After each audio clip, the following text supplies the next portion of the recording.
की घोषणा की, जिसे सांप्रदायिक पंचायत के नाम से जाना जाता है। उसमें जो अधिकार था वो था कि शेड्यूल कास्ट और शेड्यूल ट्राइब्स के लोग, अछूत और आदिवासी डबल वोट का अधिकार होगा इन्हें। इनको जो वैस मताधिकार है, बालिग मताधिकार, वो इनको हासिल होगा। जब ये अधिकार मिल गया और पास हो गया ब्रिटिश पार्लियामेंट में, तो गांधी जी ने वहीं पर खड़े होकर उस निर्णय का विरोध शुरू कर दिया। मर जाऊंगा पर मैं भारत में इसको लागू नहीं होने दूंगा। और जब गांधी और बाबा साहब भारत में आए तो गांधी जी ने आंदोलन शुरू कर दिया। तो गांधी जी ने जब आंदोलन शुरू किया तो अंग्रेजों ने गांधी जी को उठाकर येरवडा जेल में बंद कर दिया, जो पूना के अंदर है। और जब वहां बंद हो गए तो गांधी ने वहीं पर आमरण अनशन शुरू कर दिया कि दलितों को जो अधिकार मिले हैं मैं उन्हें लागू नहीं होने दूंगा। गांधी जी ने कभी देश को आजाद करने के लिए आमरण अनशन नहीं किया, सिर्फ अछूतों के अधिकारों को छीनने के लिए उन्होंने अपना आंदोलन शुरू किया। तो कांग्रेस के लोगों ने अगले दिन अखबारों में छपवा दिया कि गांधी जी के प्राण खतरे में हैं, उनको बचाओ। सारे कांग्रेस के नेता बाबा साहब डॉक्टर अम्बेडकर के पास इकट्ठे होकर आए और उन्होंने कहा गांधी जी के प्राण खतरे में हैं, इनको बचाओ। बाबा साहब ने कहा एक गांधी मर जाएगा तो क्या भारत खाली हो जाएगा? मेरे तो करोड़ों लोगों के गले पे आरा चल जाएगा। मुझे लैंप पोस्ट पर लटका दो, लेकिन मैं कभी झुकूंगा नहीं। तो अगले दिन से बड़ी चालाकी से इन लोगों ने अछूत समाज की बस्तियों में हमले शुरू कर दिए। उनकी झोंपड़ियां जलाई जाने लगी, अछूतों के कत्लेआम शुरू हो गए। जो कहते थे कि तुम हिंदू हो, वे ही उन हिंदुओं पर जुल्म करने लगे। तो ऐसा हिंदू धर्म हमारे किस काम का, जिसमें हमको मानवता ना हो, हमें अधिकार ना मिलते हो, हमको नीच समझा जाता हो, हमारे साथ अत्याचार किए जाते हो, हमें मूंछ रखने पर हमारी हत्या कर दी जाती है, घड़े का स्कूल में पानी छूने पर हमारी हत्या कर दी जाती है। तो ऐसा धर्म हमें मंजूर नहीं है। तो बाबा साहब अलग थलग पड़ गए। बाबा साहब पर पूरा दबाव डाला गया। बाबा साहब को मजबूर होकर दुखी मन से गांधी के साथ येरवडा जेल में समझौता करना पड़ा, जिसे पूना पैक्ट के नाम से जाना जाता है। उसमें हमारे सारे अधिकार छिन गए और फिर हमको वैसा कहीं वैसा हमें झेलना पड़ा जैसा इस देश में व्यवस्था थी। लेकिन फिर भी बाबा साहब डॉक्टर अम्बेडकर ने जब संविधान लिखा तो संविधान में बाबा साहब डॉक्टर अम्बेडकर ने बालिग मताधिकार को जारी कर दिया। जो भी 18 वर्ष से ज्यादा का होगा, चाहे वो गरीब है चाहे अमीर है, जमीन वाला चाहे बेजमीन वाला है, हिंदू है चाहे मुसलमान है, महिला है चाहे पुरुष है, राजा है चाहे फकीर है, सबको एक वोट का अधिकार होगा।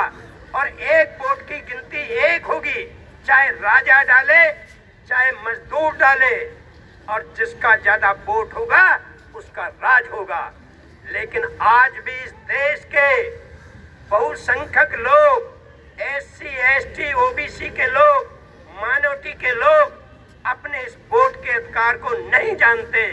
वो समझते हैं कि बीजेपी हमारी सुरक्षा करेगी, हमारे राम मंदिर बनाएगी, TMC हमारी सुरक्षा करेगी, हमको खाना खिलाएगी, कांग्रेस हमारी सुरक्षा करेगी, CPM हमारी सुरक्षा करेगी। अरे ये चारों पांचों पार्टियां अलग अलग नहीं है, ये पांचों पार्टियां एक हैं, अंदर से एक हैं, और ये इस देश की गैर बराबरी वाली व्यवस्था को बनाए रखना चाहते हैं, जिसके लिए बाबा साहब डॉक्टर अम्बेडकर ने 25 नवंबर 1949 को संविधान सभा में ये बात कही थी कि जब 26 जनवरी 1950 को इस देश का संविधान लागू होगा, उस दिन इस देश के लोग, इस देश के नागरिक दोहरे विषम भरे माहौल में जीवन जी रहे होंगे। एक तरफ राजनीति में समानता होगी, one man one vote one value, और दूसरी तरफ सामाजिक और आर्थिक क्षेत्र में ये लोग गैर बराबरी का जीवन जी रहे होंगे। जब तक इस देश की स्वतंत्र सरकार इस देश की आर्थिक और सामाजिक गैर बराबरी को बराबरी में परिवर्तन करने के लिए कोई कदम नहीं उठाती, जब तक इस देश की आजादी का कोई मतलब नहीं होगा। और आज देश को आजाद हुए 75 वर्ष से अधिक हो चुके हैं, लेकिन आज भी इस देश में न सामाजिक बराबरी हुई, न आर्थिक बराबरी हुई। आर्थिक क्षेत्र में एक व्यक्ति अरबों खरबों रुपए का मालिक बनकर वो ऐसो आराम का महलों में बैठकर जीवन जीता है, वहीं दूसरा व्यक्ति दूसरी तरफ 2 वक्त के भोजन के लिए तड़प रहा होता है। और सामाजिक क्षेत्र में एक व्यक्ति जाति के नाम पर बहुत बड़ा सम्मान पाता है, वहीं दूसरी तरफ दूसरा व्यक्ति जाति के नाम पर बहुत बड़ा अपमान सहता है।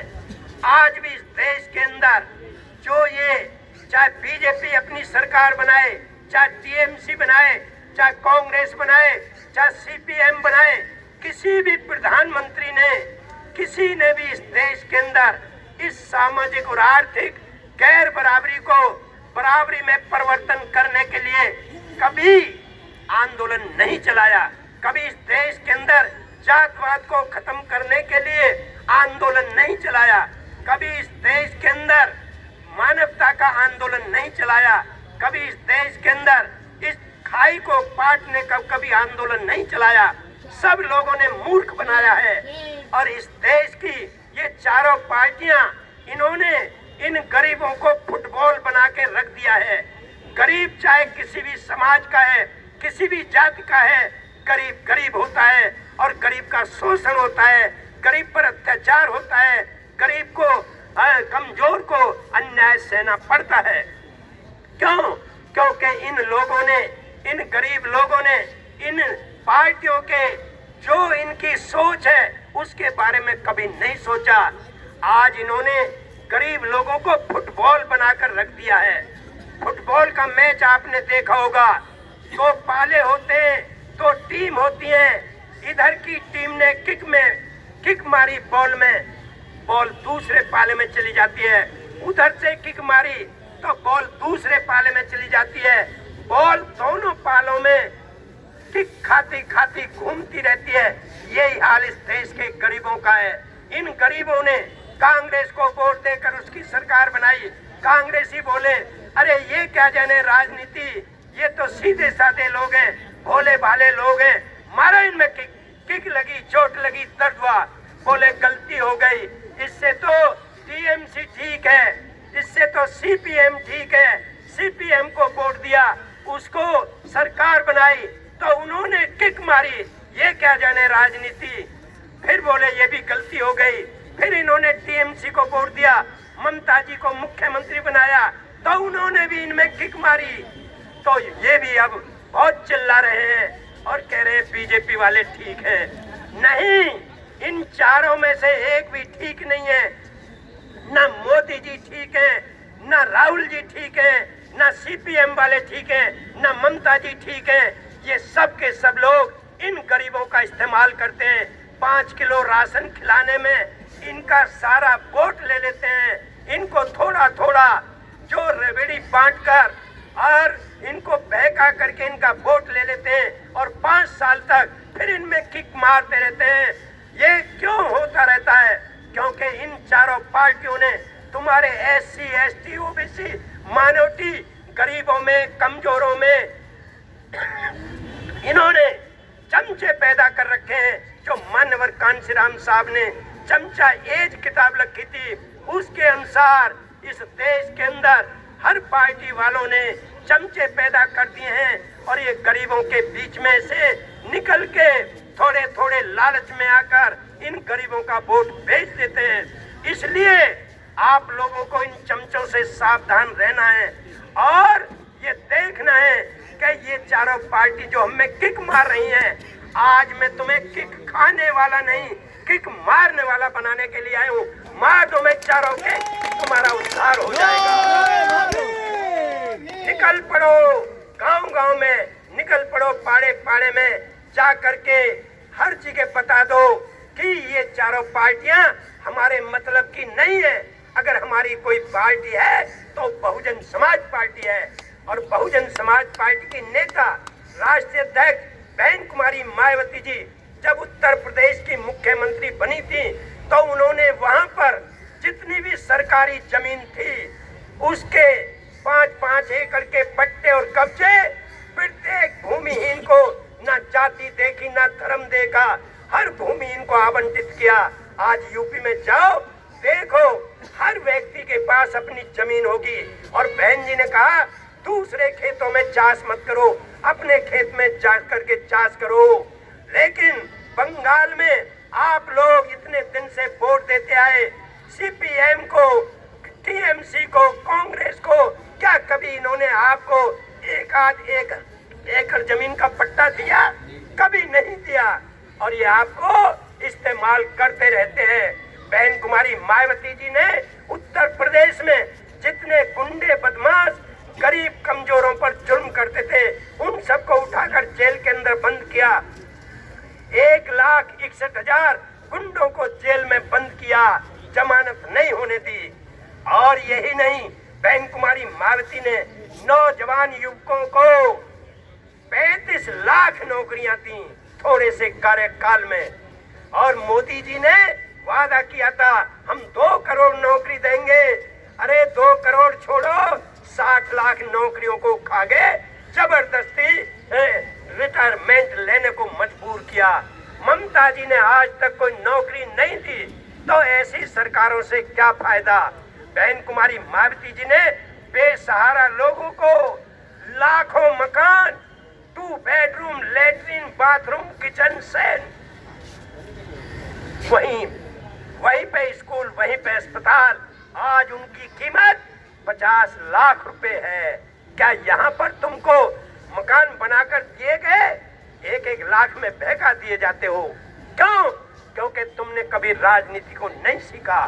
आज मैं आपको बताना चाहता हूँ, ममता जी को डर मोदी का नहीं है, मोदी जी को डर ममता का नहीं है, मोदी ममता को डर राहुल का नहीं है, राहुल को डर ममता मोदी का नहीं है। अगर इन चारों पार्टियों के नेताओं को डर है तो बहन कुमारी मायावती का डर है। ये ना आ जाए राजनीति में, ये ना आ जाए पीएम बनकर, ये ना आगे आ जाए, तो बहन जी को रोकने के लिए और इन्होंने हर तरह की चाल चलते हैं। इसलिए आज बहन कुमारी मायावती जी ने ना एनडीए को साथ दिया है, ना इंडिया का साथ दिया है, क्योंकि ये दोनों एक है, एक अलग अलग नहीं है, दोनों नूरा कुश्ती लड़ रहे हैं। इसलिए इन दोनों का बहिष्कार किया है और बहन जी ने बीच में रह करके, और मैं आपको बताना चाहता हूँ, ना एनडीए की स्पष्ट बहुमत की सरकार बननी है, ना इंडिया की स्पष्ट बहुमत की सरकार बननी है। जब इन दोनों की नहीं बनेगी तो इन दोनों को जरूरत पड़ेगी बहन कुमारी मायावती की, और हम बैलेंसिंग पावर में आएंगे और उस समय बहन कुमारी मायावती जी को प्रधानमंत्री बनाना ही पड़ेगा। इसलिए आप लोग आज से ही निकल पड़ो, गांव-गांव में, घर-घर में, सबसे पहले अपने परिवार को जाकर के तैयार करो। कल सुबह को पड़ोसी को तैयार करो, गांव के लोगों को तैयार करो, भाईचारा बनाओ। SC, ST, OBC माइनॉरिटी में, अपर कास्ट के गरीबों में, सब लोगों को मिल करके एकजुट हो जाओ। और याद रखना, गरीब का साथ गरीब दे सकता है, अमीर नहीं दे सकता। अंबानी, अडानी ये गरीबों का साथ नहीं दे सकते। गरीब का साथ गरीब दे सकता है, कमजोर का साथ कमजोर दे सकता है, ताकतवर नहीं दे सकता। कैसे? जैसे बाजरे की खिचड़ी होती है, बाजरे की खिचड़ी में यदि दूध को मिलाया जाए तो मिक्स नहीं होता, लेकिन यदि छाछ मिला दी जाए तो मिक्स हो जाती है। छाछ मिक्स हो जाती है, दूध मिक्स क्यों नहीं होता? मैं बताता हूँ।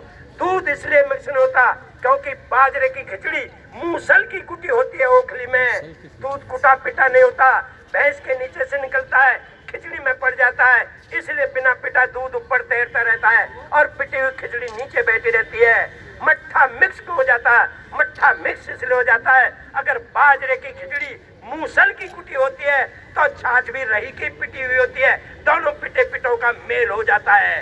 तो SC ST OBC माइनॉरिटी ये सब पिटे हैं, कोई ज्यादा पिटा है, कोई कम पिटा है। इसलिए मैं कहता हूँ जो पिटने वाले लोग हैं, जो गरीब लोग हैं, वे सब एकजुट हो जाओ और हाथी का बटन दबा जाओ, तुम्हारा उद्धार हो जाएगा।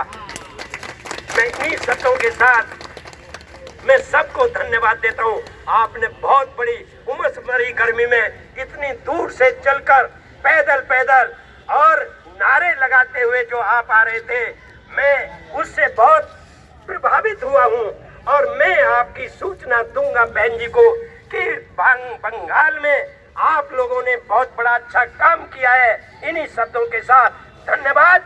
जय भीम, जय भारत, नमो बुद्धाय, खुदा हाफिज। जय भीम, जय भारत। जय भीम, जय भारत। जय भीम, जय भारत। कल्पना दो, ताज बदल दो, मेहमानों का राज बदल दो, कल्पना दो, ताज बदल दो, मेहमानों का राज बदल दो।